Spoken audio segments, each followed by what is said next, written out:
यदि आप हिंदी से कंपटीशन एग्ज़ाम्स की तैयारी कर रहे हैं, जैसे first grade, second grade, net, JRF, केंद्रीय विद्यालयों के लिए, या फिर डीएसएसबी की किसी भी कंपटीशन एग्ज़ाम की तैयारी कर रहे हैं आप हिंदी से, तो फिर आपको एनसीईआरटी द्वारा संचालित 11वीं 12वीं के वैकल्पिक विषय के अंतर्गत जो हिंदी साहित्य का संक्षिप्त इतिहास है, यह पुस्तक आपको ज़रूर पढ़नी चाहिए, क्योंकि इस पुस्तक में कुछ हटकर नवीन जानकारियाँ उपलब्ध करवाई गई है।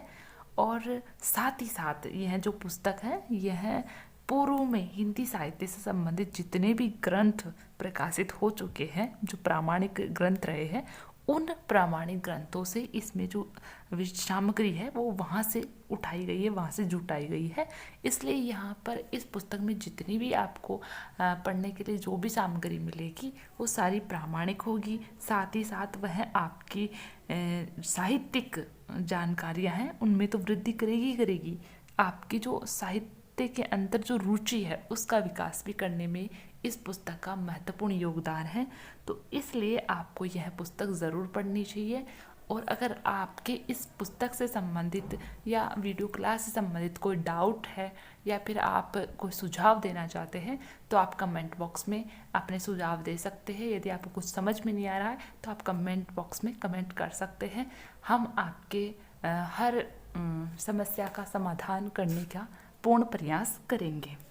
यदि आप चैनल पे फर्स्ट बार विजिट कर रहे हैं तो आप चैनल को सब्सक्राइब ज़रूर कर ले और लाइक भी कर ले, क्योंकि इससे हमारा भी मनोबल बढ़ेगा और हम आपके लिए और महत्वपूर्ण जानकारियाँ लेकर आएंगे।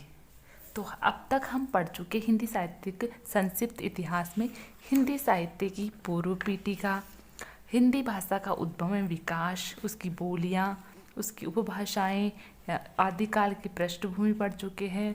आदिकाल की पृष्ठभूमि पढ़ने के बाद में हमने आदिकाल का जो नामकरण और काल विभाजन है वह हम पढ़ रहे हैं। तो उससे संबंधित हमने अब तक आचार्य रामचंद्र शुक्ल है उनका काल विभाजन और नामकरण है वो देख लिया था। उसके बाद हमने देखा था कि जो आचार्य हजारी प्रसाद द्विवेदी है वो आचार्य रामचंद्र शुक्ल के कुछ तथ्य है या कुछ उनकी जो विचार है उनका वह विरोध करते हैं, और वीरगाथा काल नाम आदिकाल को जो आचार्य रामचंद्र शुक्ल ने दिया है उसको वो नकारते हैं, उसको सही नहीं मानते हैं। और फिर जो अन्य जो प्रवृत्तियां हैं आदिकाल की, उन प्रवृत्तियों का प्रवर्तन न करने के कारण वो वीरगाथा काल का समर्थन तो नहीं करते हैं, मगर वह उनकी उपेक्षा, जैसे धार्मिक साहित्य है उसकी उपेक्षा को या लौकिक साहित्य है उसकी उपेक्षा हो रही है, तो उस बात की ओर भी ध्यान आकर्षित करते हैं। और आचार्य हजारी प्रसाद द्विवेदी है वो हिंदी साहित्य के इतिहास के 900 वर्षों के कालखंड को 4 भागों में विभाजित करते हैं, और वो उन 4 भागों को आदिकाल, पूर्व मध्यकाल, उत्तर मध्यकाल और आधुनिक काल नाम देते हैं, उनका नामकरण करते हैं। तो अगर एग्जाम में क्वेश्चन आए कि आदिकाल को आदिकाल नाम किसने दिया, या हिंदी साहित्य के आरंभिक काल को आदिकाल के नाम से किसने संबोधित किया, तो हजारी प्रसाद द्विवेदी दिया जाएगा। और दूसरे नंबर पर डॉक्टर रमा शुक्ल रसाल है, उनका नाम भी आ जाएगा, क्योंकि उन्होंने भी इसका समर्थन किया था। और बाद में तो सभी जो लगभग सभी इतिहासकार हैं हिंदी के वो इस नाम को स्वीकार कर लेते हैं, मगर हजारी प्रसाद द्विवेदी है वो आदिकाल नाम देखकर भी खुश नहीं है। उन्होंने ये नाम दिया है मगर फिर भी वो संतुष्ट नहीं इस नाम को देकर, क्योंकि उनको लगता है कि आदिकाल से लोग हैं उनका उनके दिमाग में जब आदिकाल नाम सुनते हैं तो उनके दिमाग में ये आता है कि आदि का मतलब बहुत पुराना साहित्य मिलेगा इसमें, जो बिल्कुल अपने कहे कि अपने अस्तित्व में थोड़ा बहुत आया है, कुछ नहीं आया है, इस प्रकार का जो साहित्य है वो होगा। तो इस प्रकार का दृष्टिकोण है वो बन जाता है, इसलिए वो संतुष्ट नहीं है। हम देखेंगे उनके विचारों को कि वो संतुष्ट क्यों नहीं है। तो आचार्य हजारी प्रसाद द्विवेदी ने हिंदी साहित्य के प्रथम काल को आदिकाल कहने के लिए अपना मत प्रकट किया।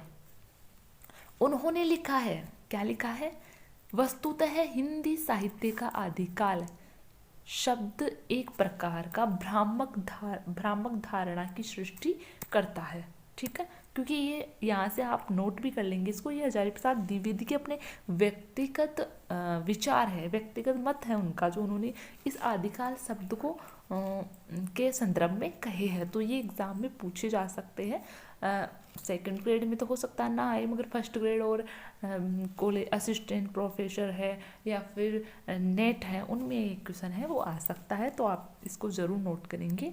तो वस्तुतः हिंदी साहित्य का आदिकाल शब्द एक प्रकार की भ्रामक धारणा की सृष्टि करता है, क्योंकि आदिकाल शब्द को पढ़ते ही हमारे दिमाग में है वो पुराने से ख्याल आते हैं, पुराना सा साहित्य है वो नज़र आता है हमें, और श्रोता के चित्त में एक भाव पैदा करता है कि यह कोई आदि में मनोभावपन परंपरा विनिर्मुक्त काव्य रूढ़ियों से अछूते साहित्य का काल है। ठीक है, ऐसा साहित्य जो बहुत पुराना है, जो बहुत पहले की रूढ़ियाँ हैं या जो वर्तमान की जो प्रवृत्तियाँ हैं उनको अछूता है, या वो कहे कि बहुत पुराना जो साहित्य है वो इसमें होगा, जबकि ऐसा है नहीं, इतना ज़्यादा पुराना साहित्य नहीं है। यानी कि ये सारा का सारा अस्तित्व में आया हुआ साहित्य ही है, जो अस्तित्व में नहीं है ऐसा साहित्य यहाँ पर नहीं मिलने वाला, मगर ये शब्द है वो इस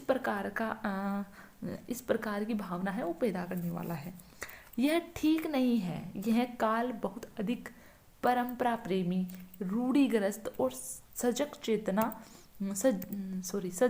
चेतन कवियों का काल है।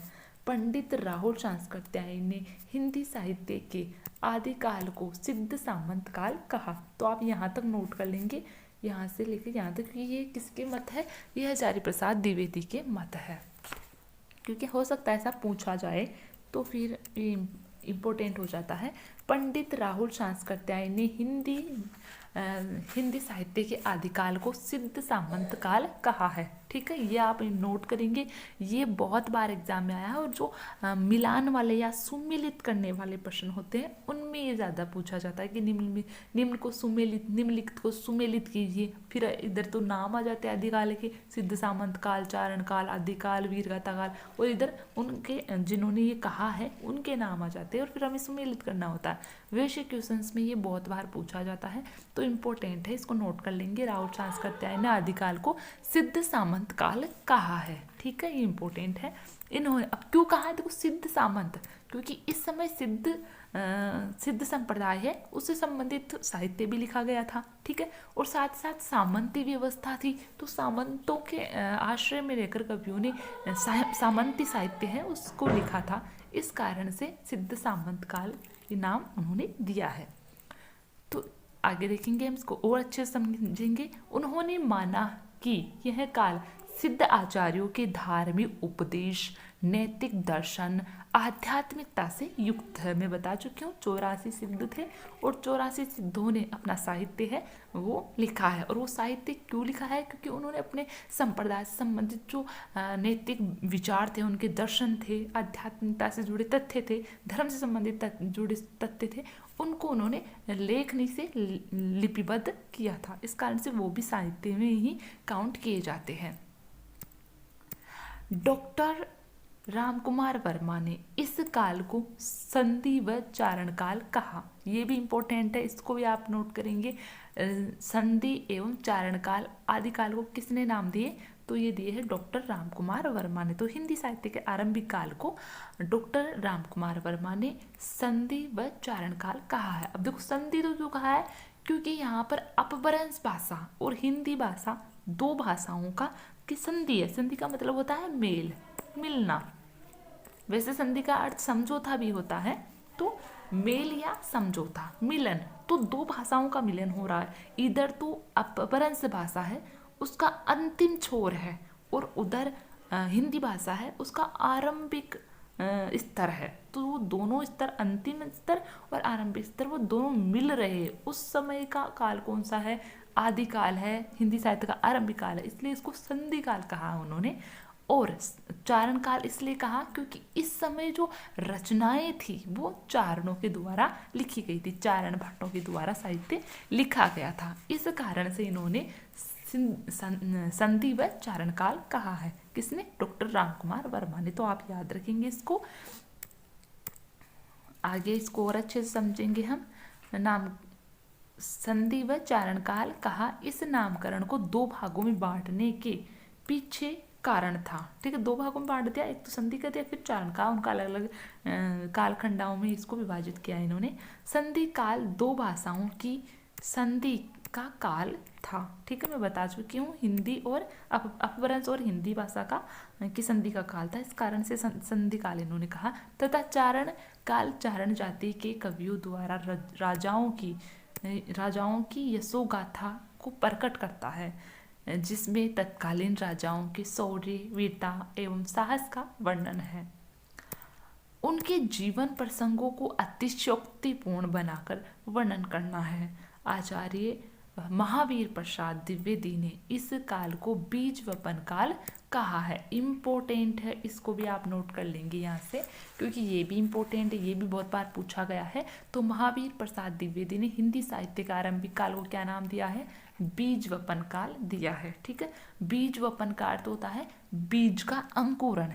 ठीक है, हमने कोई बीज है वो धरती में उगा दिया है, यानी हमने हिंदी भाषा का बीज, हिंदी भाषा के साहित्य का बीज है वो उगा दिया है, अब उसका अंकुरण हो रहा है। ठीक है, तो अंकुरण होने वाला काल है वो कौन सा है? हिंदी भाषा का आरंभिक काल है, इसलिए इन्होंने बीज वपन काल इसको नाम दिया है। किसने? आचार्य महावीर प्रसाद द्विवेदी ने, आप याद रखेंगे। इन्होंने बताया कि हिंदी साहित्य के आरंभिक काल में पूर्ववर्ती साहित्य की सभी काव्य रूढ़ियों और परंपराओं का सफलतापूर्वक निर्वाह हुआ है। साथ ही साथ कुछ नवीन साहित्यिक प्रवृत्तियों का भी उद्भव हुआ है। तो बिल्कुल नई नवीन साहित्यिक प्रवृत्तियों का उद्भव यानी अंकुरण हो रहा है, इसलिए इन्होंने बीज वपन काल नाम दिया, जो अपने समुचित विकास रूप में है। श्री चंद्रधर शर्मा गुलेरी ने हिंदी साहित्य के प्रथम काल को अपभ्रंश काल के नाम से संबोधित किया है। ये भी आप नोट करेंगे, ये भी मोस्ट इम्पोर्टेंट है। चंद्रधर शर्मा गुलेरी ने क्या नाम दिया? अपभ्रंश काल नाम दिया। क्यों दिया? क्योंकि हिंदी भाषा के आरंभिक काल में जितनी भी रचनाएं लिखी गई, जितना भी साहित्य लिखा गया है, वो अधिकांशतः अपभ्रंश भाषा में ही लिखा गया है। और अगर वो अपभ्रंश भाषा में नहीं भी है तो हिंदी का रूप धारण कर रहा है वो, तो भी उसमें अपभ्रंश भाषा के शब्दों का अधिकांशतः प्रयोग किया गया है। इस कारण से इन्होंने क्या नाम दिया? अपभ्रंश काल नाम दिया है। अपभ्रंश काल के नाम से संबोधित किया। इन्होंने बताया कि हिंदी की आरंभिक स्थिति अपभ्रंश भाषा के साहित्य से शुरू होती है। बिल्कुल बात स्पष्ट हो चुकी है, इसलिए अपभ्रंश काल कहना उचित है। विश्वनाथ प्रसाद मिश्र द्वारा इस काल का नामकरण वीर काल किया गया। तो ये भी आप इम्पोर्टेंट है, ये भी याद रखेंगे। विश्वनाथ प्रसाद मिश्र ने आरंभिक काल, हिंदी के आरंभिक काल को क्या नाम दिया? वीर काल नाम दिया। और ये भी बिल्कुल आचार्य रामचंद्र शुक्ल के समथिंग सा है, और ये इसका कारण भी वही है, वीर रस से संबंधित रचनाओं की बहुलता का होना ही वीर काल नाम कहलाने का कारण बना है। इससे यह लगता है कि आचार्य रामचंद्र शुक्ल की वीर गाथा काल का ही रूपांतरण है। डॉक्टर नगेंद्र ने अपने हिंदी साहित्य के इतिहास में काल का विभाजन एवं नामकरण सामान्यतः इस प्रकार से किया है। तो जो डॉक्टर नगेंद्र है, डॉक्टर नगेंद्र भी इम्पोर्टेंट है। डॉक्टर नगेंद्र है, आचार्य रामचंद्र शुक्ल है, आचार्य प्रसाद द्विवेदी है, ये कुछ ऐसे साहित्यकार या कई समीक्षक है या हिंदी के साहित्यकार इतिहासकार है, ये कुछ ऐसे हैं जो बहुत सारी अपने जो कथन है वो देते हैं, और इनके कथन है वो एग्जाम में बहुत अधिक पूछे जाते रहे हैं, जिनमें सबसे ज़्यादा है आचार्य रामचंद्र शुक्ल के पूछे जाते हैं। सेकेंड में आचार्य प्रसाद द्विवेदी आ जाएंगे, नगेंद्र है उनके भी काफ़ी आएंगे क्योंकि इन्होंने भी आलोचनाएं लिखी है इस कारण से। तो इन्होंने हिंदी साहित्य का इतिहास नाम का संपादन किया था। ठीक है, डॉक्टर नगेंद्र है, उन्होंने हिंदी साहित्य का इतिहास का संपादन किया है और उसमें इन्होंने काल विभाजन और नामकरण किया है, सभी कालों का किया है। तो देख रहे हैं हम आदिकाल, इन्होंने आदिकाल है उसको आदिकाल का नाम दिया है और इसकी समय सीमा है 7वीं शताब्दी के मध्य से, 7वीं शताब्दी के मध्य से चाहे 14वीं शताब्दी के मध्य तक मानी है। ठीक है।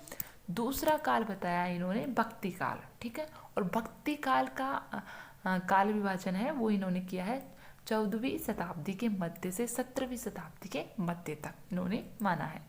फिर इन्होंने तीसरा जो कालखंड है वो बताया है रीतिकाल, और रीतिकाल की जो समय सीमा है वो बताई इन्होंने 17वीं शताब्दी के मध्य से 19वीं शताब्दी के मध्य तक इन्होंने बताई है।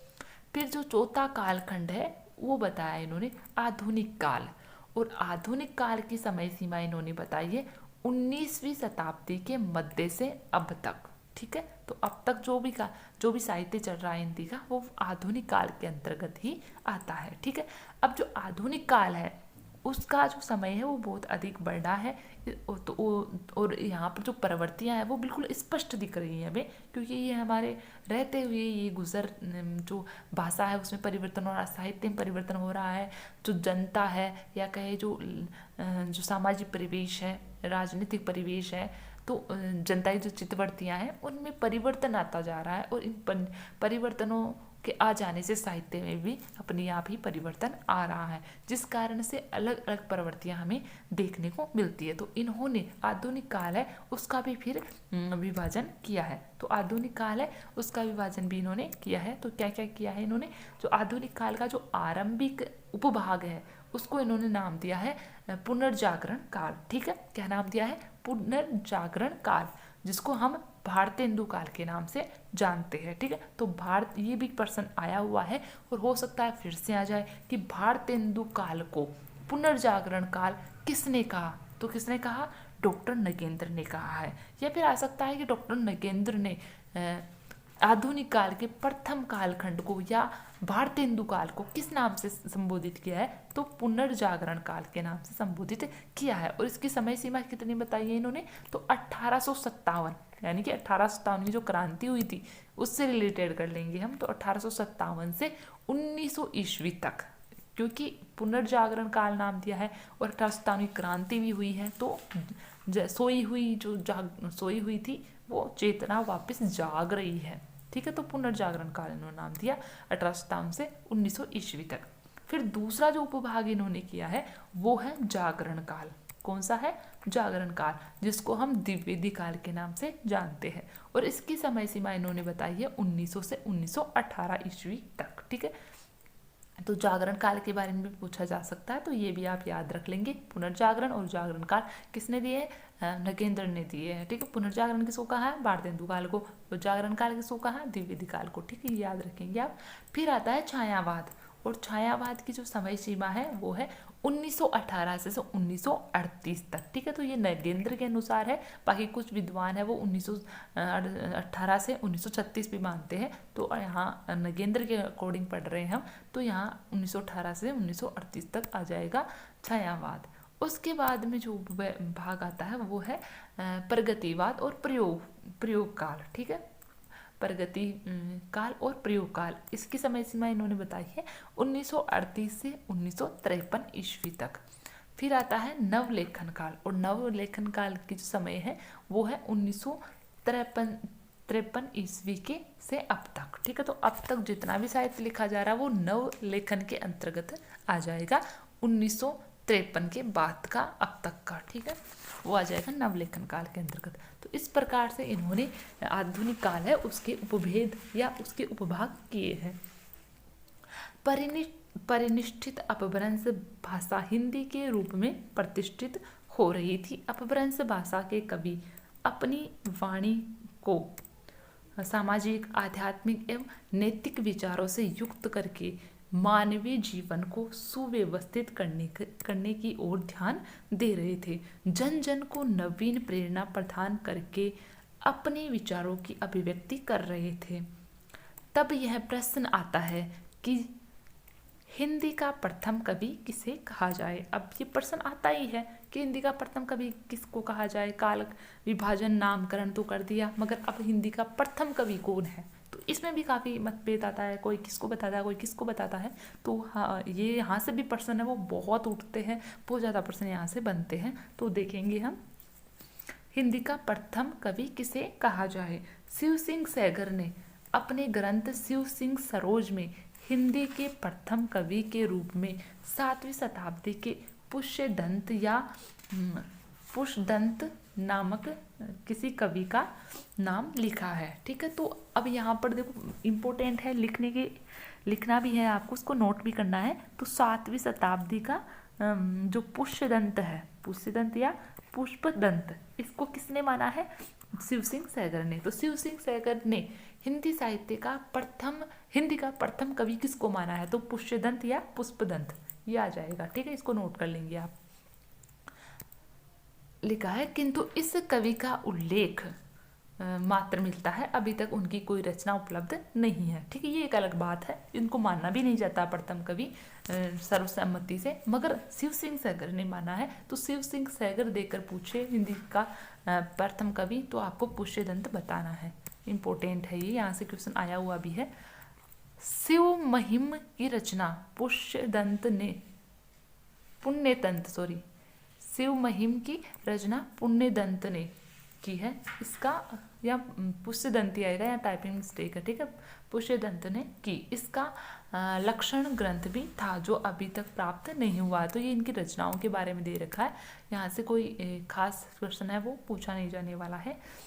सरहप्पा या सहरपाद, राहुल सांस्कृत्यायन ने 7वीं शताब्दी के सहरप्पा को हिंदी का प्रथम कवि माना है। ठीक है, तो ये भी इम्पोर्टेंट है, ये पहले भी आ चुका था, अब फिर से आ गया है। अगर आपने पहले नोट कर लिया तो करने की जरूरत नहीं है, और नहीं किया है तो कर लो इसको। ठीक है, तो राहुल सांस्कृत्यायन ने हिंदी का प्रथम कवि किसको माना है, सरप्पा या सरहपाद को, या ये को माना है। ठीक है, ये 84 सिद्धाचार्यों में से है। ठीक है, जो 84 सिद्धाचार्य हुए सिद्ध हुए हैं, उन 84 सिद्धों में ये प्रसिद्ध सिद्ध रहे हैं और सिद्ध संप्रदाय के प्रवर्तक भी है।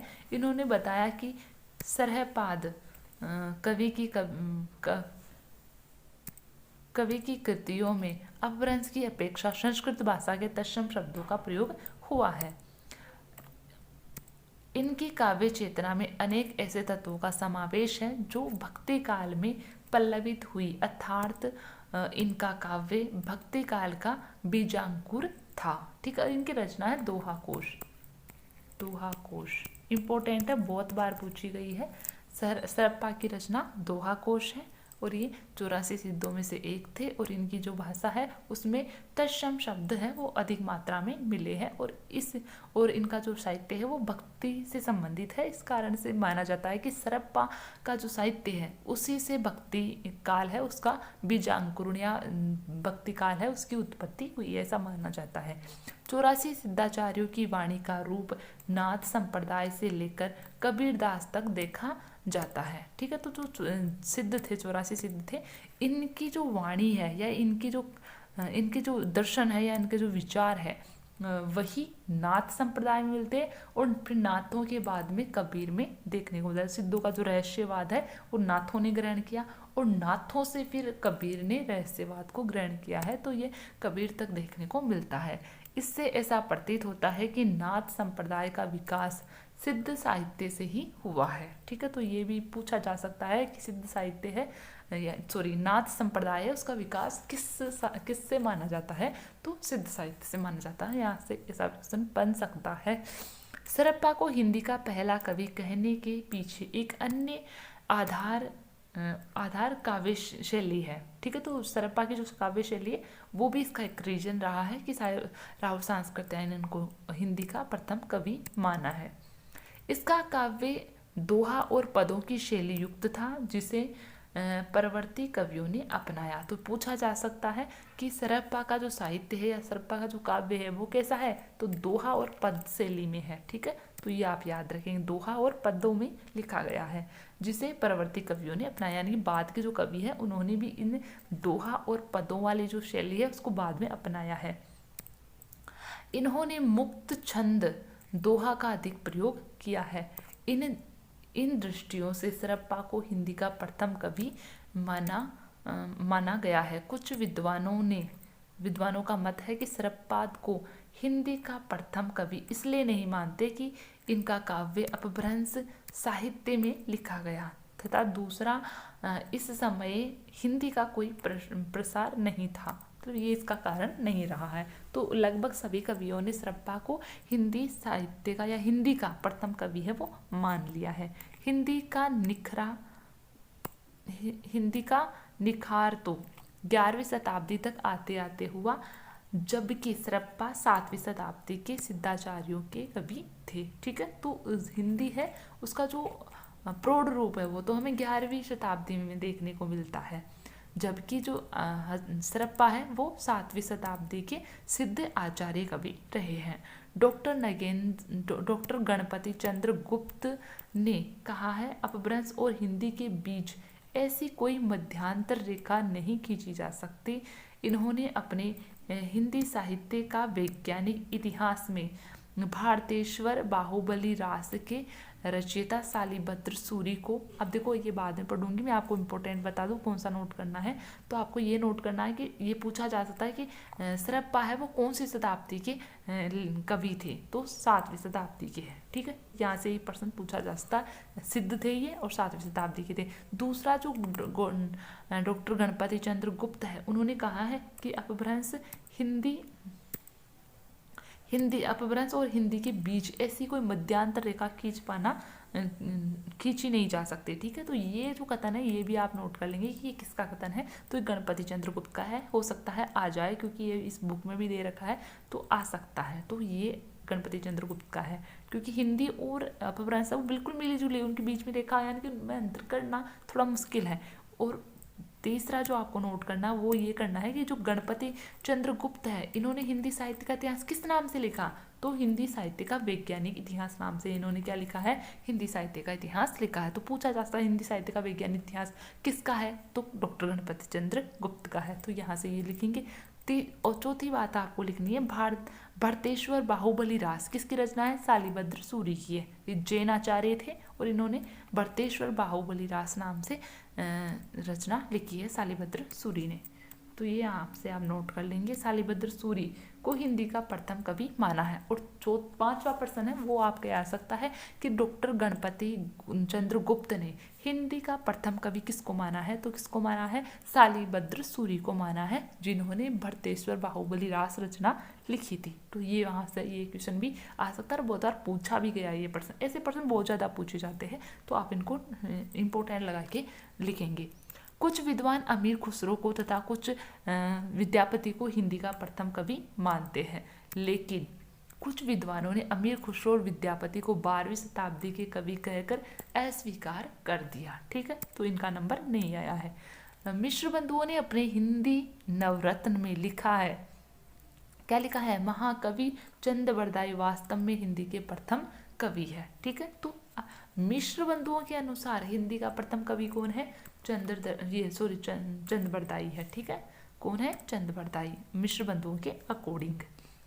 चंद्रबरदाई की रचनाओं में प्रौढ़ता एवं छंद विधान का अनुसरण किया गया है। आचार्य रामचंद्र शुक्ल का मानना है कि चंद्रबरदाई हिंदी के प्रथम कवि है एवं इनकी रचना पृथ्वीराज रासो हिंदी का प्रथम महाकाव्य है। ठीक है, तो चंद्रबरदाई है वो आचार्य रामचंद्र शुक्ल के अनुसार हिंदी का प्रथम कवि कौन है, या महाकवि आएगा, यहाँ पर कवि लिख रखा है, महाकवि पूछा जाए, महाकवि हिंदी का प्रथम महाकवि किसको माना है आचार्य रामचंद्र शुक्ल ने, तो चंद्रबरदाई को माना है। और हिंदी का प्रथम महाकाव्य किसको माना है, तो पृथ्वीराज रासो को माना है। ये प्रश्न आया हुआ है, तो आप बिल्कुल इसको नोट कर लेंगे, इम्पोर्टेंट, वेरी इंपॉर्टेंट लगा के लिखेंगे कि हिंदी का प्रथम महाकाव्य कौन सा है, तो कौन सा है, पृथ्वीराज रासो, किसके अनुसार, आचार्य रामचंद्र शुक्ल के अनुसार। ठीक है, और प्रथम महाकवि कौन है, तो चंद्रबरदाई है। ये इंपॉर्टेंट है, लिखेंगे, इसको नोट कर लेंगे।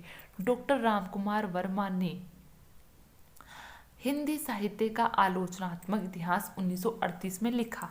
ठीक है, यहाँ से भी प्रश्न आएगा, इंपॉर्टेंट है, बहुत बार पूछा गया है। डॉक्टर राम कुमार वर्मा का हिंदी साहित्य का इतिहास किस नाम से है? तो हिंदी साहित्य का आलोचनात्मक इतिहास। और ये कब प्रकाशित हुआ?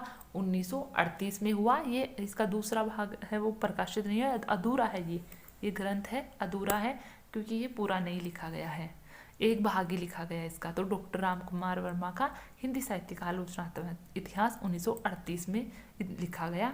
उन्होंने बताया कि स्वयंभू हिंदी का प्रथम कवि है। ठीक है, तो राम कुमार वर्मा के अनुसार हिंदी का प्रथम कवि कौन है? स्वयंभू है। ठीक है, स्वयंभू किसके अकॉर्डिंग है? राम कुमार वर्मा के अनुसार है। क्यों है? क्योंकि अपभ्रंश के कवियों की लेखनी काव्यमयी हो उठी थी। ठीक है, इस कारण से शैली भी सरल और प्रवाहपूर्णता के कारण लोकप्रिय हो रही थी, जिसका प्रभाव भक्ति पर पड़ा। किंतु अंत में हिंदी साहित्य के प्रथम कवि के रूप में सरप्पा को ही माना गया है। तो अगर सामान्य रूप से आपसे प्रश्न पूछा जाए कि हिंदी का प्रथम कवि कौन है, तो आपको सरप्पा ही बताना है। ठीक है, और लेखक का नाम देकर फिर पूछे जिसने कहा है कि किसने कहा, किसने किसको माना है, इस प्रकार से पूछा जाए प्रश्न, तो फिर आप उसके अकॉर्डिंग बताएंगे और सामान्य रूप से सरप्पा हो जाएंगे सर्वसम्मति से। क्यों है? क्योंकि उनकी भाषा काव्य शैली के उदाहरणों से स्वतः ही इसका उत्तर मिल जाता है। यानी जो इनकी जो भाषा है और इनका जो काव्य शैली है, उसके जो उदाहरण है, इनकी जो कृतियों के जो उदाहरण है, उन कृतियों के उदाहरणों को जब हम पढ़ते हैं तो हमें बिल्कुल अपने आप ही स्पष्ट हो जाता है कि हिंदी के प्रथम कवि कौन होने चाहिए और किसके काव्य में हिंदी की शब्दावली है वो ज़्यादा प्रयुक्त हुई है। तो स्पष्ट हो जाता है कि सरप्पा की भाषा अपेक्षाकृत हिंदी के अधिक निकट है। अब उसका उदाहरण दिया गया है, इनकी रचना है दोहा कोश, और दोहा कोश की ये जो पंक्तियां हैं वो देखने को मिल रही है। जह मन पवन न संचरई, रवि शशि ना है पवेश, तही वट चित विषाम करु, सरहे कहिए उपवेश, पंडिह सहल सतथ बखाणई, दहई बुद्ध बसंत न जानही। ठीक है, तो ये दोहा कोश से संबंधित है और इसमें हम देख रहे हैं कि हिंदी से निकट भाषा है, क्योंकि मन, पवन, रवि, शशि, पवेश, पवेश मतलब प्रवेश। ठीक है, तो इस प्रकार के शब्द है। चित्त है, विश्राम है, पंडित है, ये बहुत सारे शब्द है। बसंत है, ये कुछ ऐसे शब्द है जो हिंदी के बिल्कुल करीब शब्द है, बिल्कुल निकटतम शब्द है, जो तत्सम शब्द भी कहे जा सकते हैं। इस उदाहरण से अपभ्रंश भाषा में संस्कृत के तत्सम शब्दों की प्रवृत्ति पाई गई है, जो आगे चलकर हिंदी भाषा के शब्द बने। ठीक है, हिंदी भाषा के शब्द बन गए बाद में जाकर, जो तत्सम शब्द थे। और उनमें कौन कौन से हैं मैं बता चुकी हूँ, यहाँ पर भी दे रखे हैं। देखो, मन, पवन, रवि, शशि, वट और चित्त, ये शब्द तत्सम शब्द है और ये शब्द हिंदी में भी ऐसे के ऐसे ही प्रयुक्त किए जाते हैं। राहुल जी ने, यानी कि राहुल सांस्कृत्यायन ने सरप्पा का समय 769 ईस्वी माना है। इम्पोर्टेंट है, सरप्पा का समय कितना माना गया है? 769 ईस्वी माना गया है राहुल सांस्कृत्यायन के अनुसार। ठीक है, डॉक्टर राम कुमार वर्मा भी 7वीं शताब्दी से सिद्धों की रचनाओं का भाषा का आरंभिक रूप मानते हैं। ठीक है, तो डॉक्टर राम कुमार वर्मा है वो 7वीं शताब्दी है वो मानते इसका समय। इसमें दोहा शैली का विकसित रूप मिला है। सिद्धाचार्यों की इस प्रकार के साधनात्मक दोहे नाथ संप्रदाय में कबीरदास के हठ योग तक का मूल सिद्ध करते हैं। ठीक है, यानी जो सिद्धाचार्य हैं उनमें जो साधनात्मक दोहे हैं, ठीक है, वो या साधनात्मक जो तरीका है जो सिद्धों ने अपनाया है वो नाथ संप्रदाय में भी है और फिर वो जो कबीरदास है उसमें भी देखने को मिलता है। जो हठ योग है, हठ योग वो सिद्धों से ही नाथों में आया है और नाथों से कबीर में आया है, ऐसा माना जाता है। अब हम पढ़ेंगे आदिकालीन साहित्यिक भाषा का स्वरूप, जो हम कल की क्लास में देखेंगे।